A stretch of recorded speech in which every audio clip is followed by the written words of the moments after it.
간밤에 잘 주무셨습니까? 9월 2일 화요일 오늘의 묵상 시작하겠습니다. 하나님 저희들 돌보시고 지키시고 항상 함께 하시는 하나님을 찬양합니다.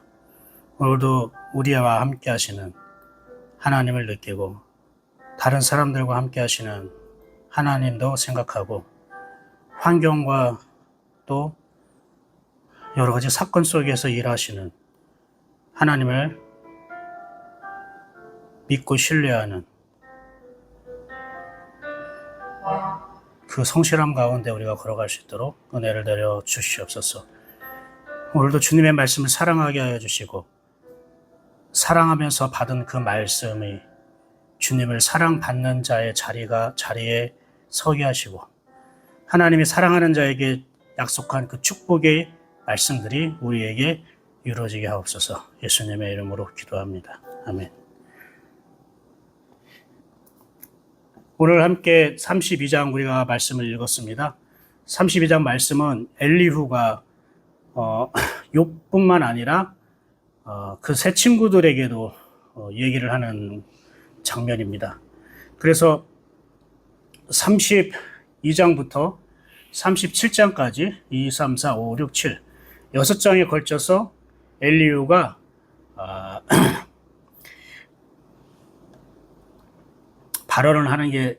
발언하는 그런 장면이 이렇게 펼쳐집니다.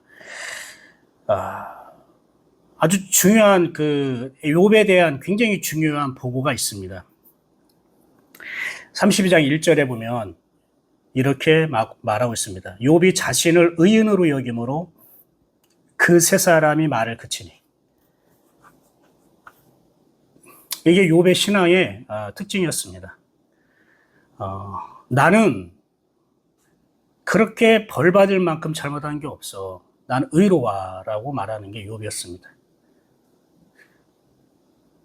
표준 세번역에는 32장 1절 말씀 이렇게 말하고 있습니다. 욥이 끝내 자기가 옳다고 주장하므로 이 세 사람은 욥을 설득하려고 하던 노력을 그만두었다. 원어에는 어떻게 돼 있을까요?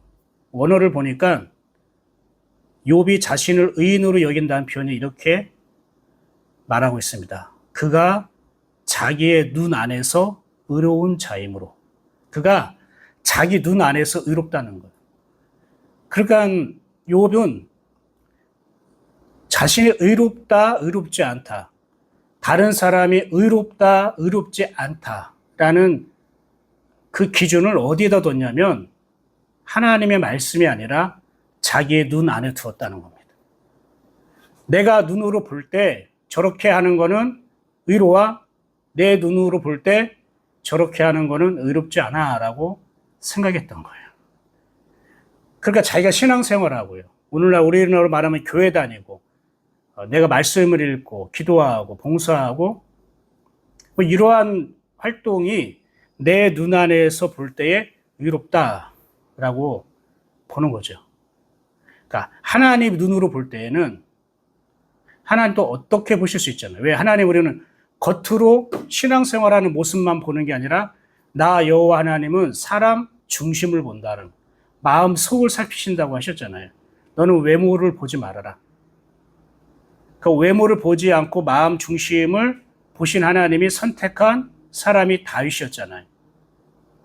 다윗은 다른 형제들이나 다른 가족들처럼 예배의 자리에도 참석할 수 없었고 말씀을 묵상하고 율법을 지키는 자리에 참석할 수 없었고 함께 교제하고 떡을 나누는 자리에 참석할 수 없었고 기도의 자리에도 참석할 수 없었어요. 오늘날 어떻게 보면은 교회도 잘 안 나오고 봉사도 안 하고 말씀 기도 생활도 안 하는 것 같고 맨날 쟤는 뭐 직장 생활에 세상에서 뭐 그렇게 바쁘다고 얼굴도 안 보이냐. 저렇게 신앙생활 하는 게 맞아? 하나님이 저런 사람도 축복하실까? 우리 이렇게 생각할 수 있는 거죠. 근데 다윗은 자기 직장에서만 묶여 있었던 거예요. 직장이 어디입니까? 아버지 양을 치는 곳이에요. 밤이든 낮이든 양 한 마리라도 흠집이 나거나 잃어버리거나 아니면은 맹수들에 의해서 잡혀 먹으면 아버지와 형들한테 꾸중을 받고 책망을 받고 매를 맞는 거예요. 그러니까 너는 이거 철저히 지켜. 너는 이런 일을 해.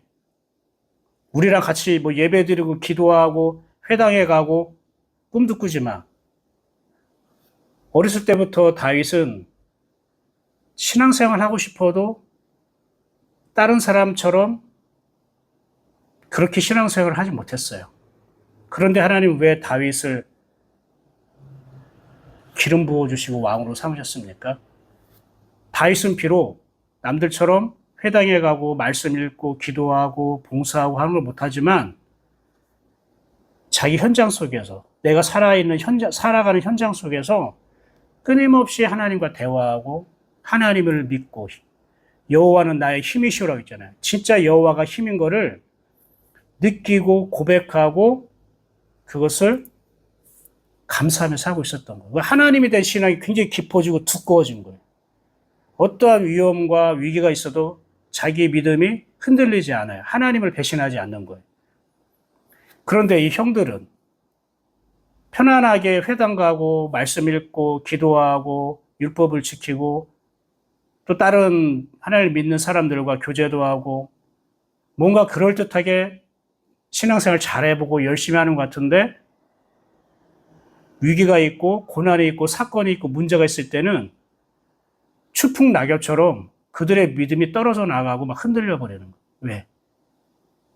굉장히 정성적이고 모범적이고 신앙생활 잘하는 것 같은데 하나님과의 만남이 없고 대화가 없고 그분이 진짜 힘이라는 것을 생활 속에서 경험해 보지 못하고 그러니까 자기 믿음, 자기 하나님이 없던 거죠. 그래서 마음 중심을 보라는 거예요. 그러니까 욥이 자기 눈으로 볼 때에는 자기는 신앙생활 잘하고 있는 거였고 하나님을 잘 섬긴다고 생각했던 거예요. 근데 하나님 눈 안에서는 어떻게 비춰졌을까? 그러니까 이 세 사람, 욥의 친구 세 사람도 이제 뭐 학을 뗀다고 하죠. 얘는 말로 안 되는구나. 그냥 어쩔 수 없다. 우리 그만두자고 포기해 버리는 거예요. 자기 눈 안에서 의로운 자야. 원어에는 이렇게 얘기했다는 거예요. 여러분, 자기 눈 안에서 자기를 보면은 자기가 자기를 보니까 자기를 못 보는 거예요. 그러니까 자기가 자기를 보니까 자기를 못 본다고. 진짜 자기의 실체를 못 보는 거예요. 사람은 자기를 못 봐요. 내 생명조차 볼 수 없는 게 인간이에요. 하나님의 말씀 안에서 자기를 봐야 되는 거예요. 말씀이 나를 읽어야지 내가 말씀을 읽는 게 아니에요. 여러분 아침에 묵상하고 오늘의 말씀 맨날 하잖아요. 묵상. 내가 말씀을 읽고 내가 말씀을 묵상하는 것도 필요하지만 말씀이 나를 읽어야죠. 말씀이 나를 묵상해야 되는 거예요. 그게 하나님이 하시는 거니까. 그래서 내가 말씀에 노출되고자 하는 마음으로 들어야 되는 거예요. 나는 꼭 가다듬고 나는 노출되고 싫고 그냥 깨닫기 위해서만 들어서는 안 된다는 거예요. 노출되는 것은 부끄러운 게 아니에요. 하나가 되는 거예요. 하나님과 하나 되는 거고 공동체와 하나 되는 거예요. 그런데 말씀을 어떨 때를 들을 때는 참 은혜가 되고 체험이고 따뜻하고 위로를 받는 말씀도 있지만 어떤 말씀은 뭔가 내 마음을 찔리게도 하고 좀 부끄럽게 하기도 하고 나 자신을 돌아보게 하는 그 불방망이와 같은 그러한 말씀이 있지도 않잖아요. 하나님의 말씀은 뭐예요? 좌우로 날성검이라고 하잖아요. 날성검은 뭐예요? 예, 찌르고 어떻게 해요? 꿰뚫고 그런다고요. 왜 하나님 말씀이 그렇게 검으로 표현합니까? 우리를 그렇게 수술하시기 때문에 그러는 거예요. 우리를 그렇게 회복하고 치료하시고 새롭게 하시는 것이 하나님의 말씀이기 때문에. 그러면 그 말씀을 듣는 사람이 칼을 들고 있는 의사 그 수술대 위에 순응하고 자기를 노출시켜야죠. 부끄러워요. 어떻게 내 몸에 손을 대려고 해요. 무서워요. 아프지 않게 내 몸에 손대지 않고 치료해 줄 수 없나요? 이게 말이 안 되는 거죠. 그래서 말씀은 따뜻하고 부드럽고 사랑을 느끼고 그리고 위로와 격려의 말씀도 우리가 들을 수 있지만 때로는 나를 수술시키는 수술대 위에 올려놓는 것처럼 좌우의 날선 검으로서 말씀이 다가올 때가 있단 말이에요. 그럴 때는 나를 그대로 그 말씀 앞에 노출시키는 게 필요해요. 그게 바로 믿음이고 그게 믿음의 용기예요. 그런 과정을 통해 내가 영적으로 하나님과 하나 되는 거고, 그리고 공동체 안에서 우리가 영적 친밀감으로 단단해지는 거예요. 교회는 인간관계, 유대관계로 단단해질 수 없어요. 친해질 수 없어요. 유대관계, 인간관계를 넘어서 영적 친밀감으로 형성될 때에 단단해질 수 있어요. 그래서 가급적 우리 교회 안에는 자꾸 세상 얘기를 하거나 내 생각을 막 주장하고 그러기를 좀 자제하고 절제할 수 있어야 됩니다. 여러분은 그렇게 잘하고 있어요. 감사하게도 그렇게 적용하려고 있고, 하나님을 먼저 떠올리고 또 다른 사람에 대한 영적 배려를 하기도 하고, 그래서 저는 그런 부분에 있어서 여러분을 굉장히 칭찬하고, 그리고 저도 기쁘고 그렇습니다. 32장에 욥이 자기를 의롭게 보고 있으니까 그 세 사람이 말을 그쳤다고 했잖아요. 그 세 사람 할 때 이 세 사람이라는 말이 히브리어로 에노시라고 하는데요. 이거는 병든 인간, 연약한 인간, 스스로 변화될 수 없는 인간을 말하는 거예요. 그러니까 욥의 세 친구는 하나님과 연합된 그러한 하나님 형상과 모양으로 하나가 된 아담의 사람이 아니라 연약하고 병들고 스스로 자기를 변화시킬 수 없는 그러한 에노시로서의 친구였던 거예요. 그러다 보니까 서로가 서로를 정죄하고 비판하고 판단하고 그리고 무시하고 그랬던 거예요. 그리고 욥의 말을 그치니까 어떻게 해요? 우리가 어젯밤에 나눴을 때 31장 맨 마지막 절에 40절에 뭐라고 했어요? 욥의 말이 그치고 엘리유와 하나님이 연달아서 말씀하셨다고 했잖아요. 욥의 말이 그치니까 주님께서 말씀하시기 시작했다는 거예요. 그런데 또 봐요. 욥이 말이 그치니까 하나님이 반응하시긴 하지만 욥이 자기를 의롭게 하니까 사람들이 반응하지 않는 거예요. 맞아요. 많은 사람들이 나에게 관심이 없거나 반응을 하지 않는 이유 중에 하나는 그것이 나를 중심으로 봤을 때 살펴보면 내가 의롭게 보이면은 내가 완벽하게 다른 사람 앞에 보이려고 하면 사람들이 나에게 반응하기 쉽지는 않습니다. 이 엘리후가 욥과 욥 세 친구들에게 여러 가지 이제 이야기를 나누게 되는데 2절에 엘리후에 대한 정보를 알 수 있어요. 엘리후가 어떤 사람입니까? 한번 2절 볼까요? 람 종족 부스 사람 바라겔의 아들. 이렇게 어떤 한 인물을 소개할 때에 앞에 나오는 수식어 있잖아요. 어떤 족속이다, 누구 아들이다, 어느 가문이다, 어디다, 배경이 어떤 이 사람의 혈통이나 배경을 설명하는 것은 그 사람에 대한 굉장한 영적인 정보를 우리에게 알려주고 있습니다. 첫 번째 람 족속이라고 합니다. 람이라고 하는 건요, 높다, 높이다, 고양하다, 고양되다라는 뜻이에요. 그리고 이 람이라는 사람은요, 놀랍게도 예수님의 족보에 등장합니다.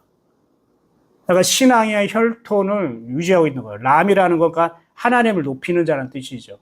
하나님과 함께 높은 곳에 있다. 높은 곳에 있다는 것은 물리적인 게 아니라 그만큼 하나님의 은혜, 하나님의 사랑, 하나님의 말씀이 자기를 가득 채워서 하나님과 동행하고 있다는 것을 람이라고 얘기하는 거겠죠. 그래서 하나님께 영광 돌리고 하나님을 찬양하는 삶을 사는 사람을 람이라고 하는 거예요. 예수님의 족보에 들어갔다는 것은 그만큼 예수 그리스도가 자기의 신앙 안에서 자기 신앙에 이어져서 예수 그리스도께서 오셨다라는 걸 말하니까 굉장히 복된 그런 믿음과 삶을 사는 족속이 아닐까라고 생각할 수가 있어요. 부스 사람이에요. 부스는요, 사실 이게 되게 부정적인 언어예요. 경멸하다, 모욕하다, 수치스럽다라는 뜻이 있어요. 그러면은 하나는 람이라는 말과 부스라는 말은 정반대의 성질이잖아요. 하나님을 찬양하고 높여드리고 하나님과 동행하는 삶. 근데 반대로 경멸하고 모욕하고 수치하는 거. 무슨 말이냐? 우리가 태어날 때에 우리의 영적 존재는 사단의 노예였고 하나님의 자녀되지 못했죠. 어떻게 보면 하나님과 원수된 상태에서 태어났고 죄인의 상태로 태어났어요. 그게 바로 우리가 경멸스럽고 그리고 수치스러운 우리가 존재로 우리가 태어났다는 걸 말하는 거예요. 그런데 그런 사람이 하나님과 동행하는, 하나님을 높이고 찬양하는 그런 변화된 삶을 살게 됐다는 걸 말하는 거예요. 우리는 부스로 태어났지만, 부스 사람으로 태어났지만 하나님을 만나게 되므로 우리가 람의 그런 신앙의 은혜 가운데에 우리가 변화되었다는 걸 말하는 거예요. 그러면 바라겔은 뭐랄까요? 바라겔은 하나님이 축복하시다, 하나님께서 복 주시다, 하나님이 복이다라는 뜻이. 하나님이 나와 함께하는 게 복이고, 하나님이 나를 자녀 삼아 주신 게 복이고, 하나님이 나에게 말씀을 주시는 게 복이고, 하나님이 나에게 생각을 주시는 게 복이죠. 하나님 자체가 복이란 말이에요. 이 복은 하나님께서 나를 만남으로 나를 양육하시고 기르시고 성장하게 하는 것을 상징하는 거예요. 이런 부스 사람, 수치스럽고 부끄럽고 죄인으로 태어난 우리를 하나님이 만나주셔서 양육하시고 기르시고 그 하나님 형상과 모양으로 변화시켜 주셔서 끝내 우리가 하나님께 영광 돌리고 하나님과 동행하는 그 람과 같은 저 높은 곳을 향하여 이렇게 우리 찬양이 있는 것처럼 그러한 우리가 복된 인생으로 하나님께서 변화시켜 주신다는 거. 엘리우라는 뜻은 뭘까요? 엘리우는 나의 하나님이 그다 또는 그가 나의 하나님이다 라는 뜻이 있는 거예요. 그가 나의 하나님이다. 엘리후는. 그러니까 이 엘리후는 어떻게 보면 예수 그리스도의 상징으로서 우리에게 비춰줄 수 있더라는 겁니다. 이 엘리후가 욥에 대해서 어떻게 했어요? 화를 냈다고 하는. 이 화는요, 감정적인 화가 아니에요. 자기를 의롭게 여기는 어떻게 보면 교만이잖아요. 아니, 욥기 1장 1절에는 욥에 대해서 너무나 좋게 얘기했잖아요. 순전하고 동방의 의인이고, 의인이라고 얘기했어요. 당대의 의인이다. 순전하다. 그렇게 하나님 경외하는 사람이 없도다. 라고 얘기했으면 엘리후가 욥을 보호해주고 지켜주고 오히려 새 친구들에게 화를 내야 되는 거 아니에요? 근데 이 엘리후는 욥에게도 화를 내고요. 새 친구에게도 화를 내요. 볼까요? 3절. 또 새 친구에게 화를 내면 그들이 능히 대답하지 못하면서도 욥을 정죄함이라. 대답하지 못한다는 거는 자기들도 진리를 알지 못하고 하나님의 마음이나 뜻도 알지 못하면서 욥을 계속 정죄했다는 거. 보세요. 여기 딱 드러나잖아요. 욥의 새 친구의 이야기는 정죄예요. 정죄. 그 반대로 욥도 마찬가지였던 거예요. 그래서 엘리후가 욥과 욥 새 친구들에게도 똑같이 대하는 거예요. 둘 다 뭐예요? 진리를 알지 못하고 둘 다 하나님의 뜻도 알지 못하고 그러니까 하나님을 만나본 경험이 없는 거죠. 머리로서는 하나님에 대해서 잘 알지만 마음으로 하나님을 만나고 하나님과 함께 사는 그런 경험이 없는 거예요. 하나님의 음성을 듣고 살지 않다는 뜻이죠. 그래서 이 엘리후가 화를 냈다는 것은 안타까움을 말하는 거예요. 그리고 이 화를 냈다는 것은 포기하지 않았다는 걸 말하는 거예요. 정죄가 아니라 관심이 있다는 거예요. 너희가 지금 잘못된, 다들 너희가 지식으로 자기 의인의식에 사로잡혀서 너희가 하나님에 대해서 얘기했고 자기 신앙에 대해서 얘기했구나. 여러분, 내 믿음은 내가 지키는 게 아니고 하나님이 지켜주시는 거예요. 예, 그 믿음을 하나님이 주셨기 때문에. 어떻게 지킵니까? 말씀을 묵상하고 말씀을 품고 있는 것이 내 믿음을 하나님이 내 믿음을 지켜주시는 거예요. 말씀이 내 믿음을 지키지 내가 내 믿음을 지키지 않는다는 것을 꼭 여러분 기억하시길 바랍니다. 여러분 이걸로 끝나지 않습니다.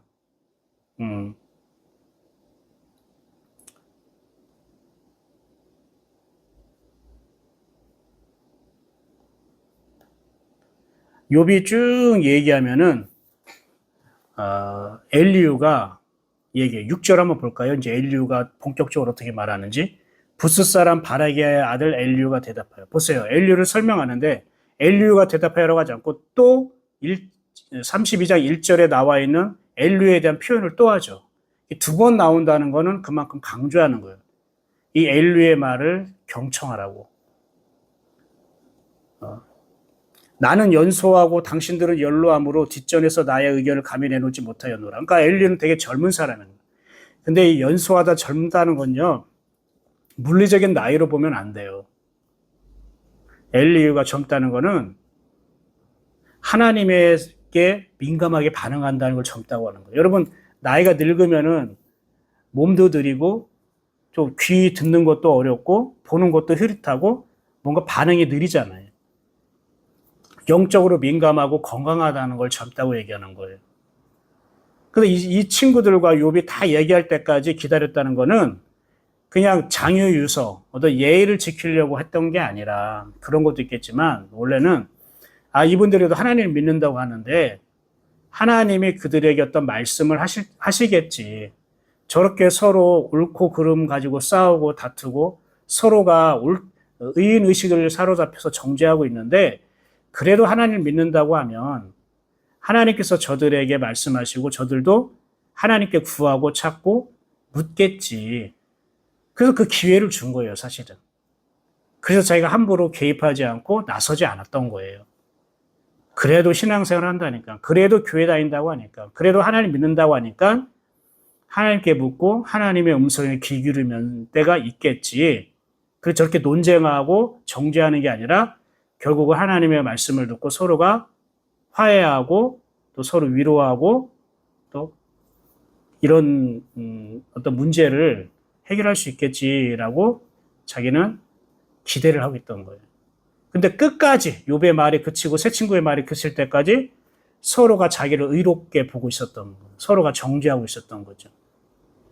그러니까 드디어 이제 자기가 말할 때가 된 거예요. 봐요. 엘리후는 바로 이런 사람이에요. 하나님은 이런 분이에요. 예수님이 이런 분이에요.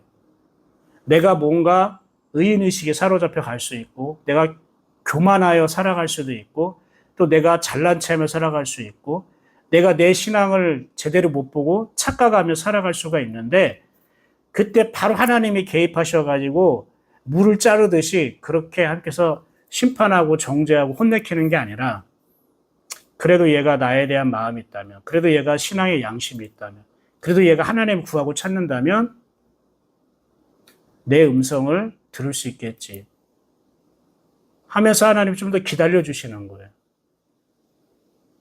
근데 우리가 끝까지 욥이나 새 친구처럼 자기의 의로움을 자기가 문제를 모르고 자기 자신도 보지 못하고 살아가면 이제 이렇게 말씀하시는 거죠.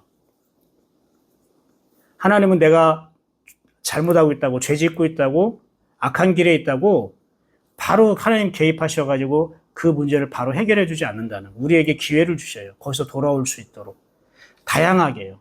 말씀을 통해 아니면 성도들 공동체를 통해 또 어떤 사건을 통해 아니면 신앙의 어떤 양심을 통해 하나님은 우리가 하나님을 구하고 찾을 수 있는 길을 먼저 준비해 놓으셔요. 근데 그 길을 올라서지 않으면 이제 하나님께서 직접 하시는 거죠. 8절 보니까 엘리후가 이렇게 얘기합니다. 그러나 사람의 속에는 영이 있고 젖는 자의 숨결이 사람에게 깨달음을 주시나니 어른이라고 지혜롭거나 노인이라고 정의를 깨닫는 것이 아니니라. 와, 보세요. 정말로 맞는 이야기를 하고 있어요. 사람의 속에는 영이 있다. 전능자의 숨결이 사람에게 깨달음을 준다. 맞아요. 근데 욥과 욥 새 친구는 이것을 깨닫지 못했던 거예요. 왜요? 전능자의 숨결을 느껴보지도 못했고 내 속에 영이 있다는 것은 알겠지만 그 영이 하나님의 영이라는 거, 하나님 주신 영이라는 것도 깨닫지 못했던 거예요. 그래서 10절에 뭐라고 얘기하면 그러므로 내가 말하노니 내 말을 들으라. 나도 내 의견을 말하리라. 꼭 명령처럼 얘기했지만 그렇게 아니에요. 어르신이니까 나도 내 생각하는 말을 말씀드리고 싶습니다. 겸손하잖아요. 저도 내 생각, 제 의견을 얘기해도 될까요? 한번 들어봐 주실래요? 이렇게 얘기해요. 욥과 욥의 친구들은 어떻게 해요? 너는 틀렸고 내가 맞아. 그만 닥쳐. 내가 하는 말 좀 들어. 이런 식으로 얘기하지 않았어요? 이게 여러분 성령님이에요. 성령님은 여러분에게 명령하지 않아요. 성령님은 항상 우리에게 내가 너에게 말해도 되겠니? 너 내 말에 좀 귀를 기울여 주겠니? 너 나랑 독대할 수 있는 시간을 네가 내줄 수 있겠니? 성령님 이렇게 자상해요. 성령님은 함부로 말하지 않으세요.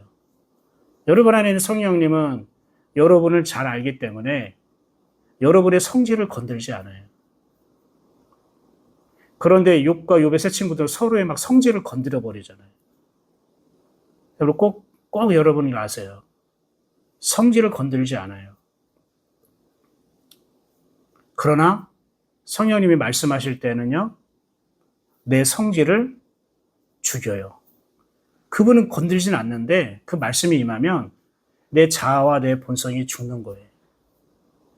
부드러움 속에, 자상함 속에 굉장히 묵직한 하나님의 생명의 말씀이 나를 다스리는 거죠.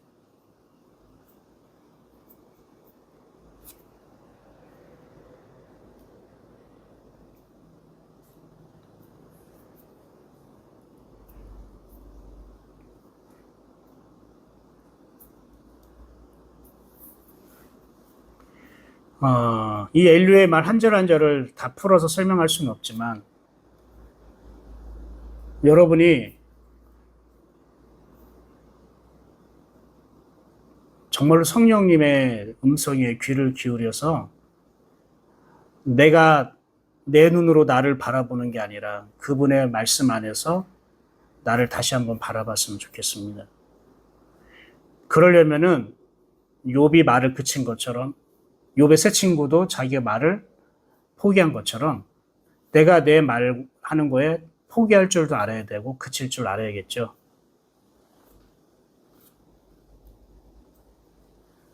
저는 여러분이 이렇게까지 하나님과 동행했으면 좋겠어요. 어떻게 하냐면요. 18절입니다. 이거 읽고 마칠게요. 18절에 내 속에는 말이 가득하니 내 영이 나를 압박함이니라. 내 속에는 말이 가득하다는 것은 자기 말이 아니에요. 하나님이 하시고 싶은 말이 가득 채워졌다는 거예요. 그 가득 채워지니까 이게 내 영이 압박하는 것 같은, 더 이상 말하지 않을래야 말할 수 없을 만큼 그러한 압박이 있는 거예요. 이 압박은 좋은 거예요. 여러분, 우리가 다른 사람에게 복음을 전할 때, 전도할 때에 바로 하나님의 말씀이 가득해서 그것이 내 영을 압박하는 그 상태가 이르면 그때 입을 벌려서 얘기할 때 생명이 나가고 진리가 나가고 하나님의 권능이 나가고 놀라운 것들이 나. 그래서 그것이 다른 사람 영에 들어가면, 귀에 들어가면 그 사람은 이끌림을 받을 수 없어요. 받을 수밖에 없어요.